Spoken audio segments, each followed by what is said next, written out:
ہم ہی نے انسان کو پیدا کیا ہے اور جو خیالات اس کے دل میں گزرتے ہیں ہم ان کو جانتے ہیں، اور ہم تو رگ جان سے بھی زیادہ اس کے قریب ہیں۔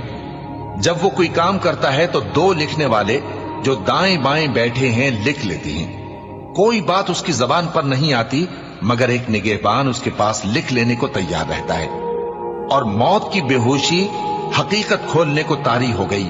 اے انسان، یہی وہ حالت ہے جس سے تو بھاگتا تھا، اور سور پھونکا جائے گا، یہی عذاب کی دھمکی کا دن ہے۔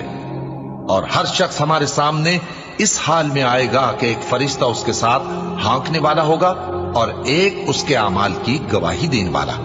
یہ وہ دن ہے کہ اس سے تو غافل ہو رہا تھا، اب ہم نے تجھ پر سے پردہ اٹھا دیا تو آج تیری نگاہ تیز ہے۔ اور اس کا ہم نشیں فرشتہ کہے گا کہ یہ اعمال نامہ میرے پاس تیار ہے۔ حکم ہوگا کہ ہر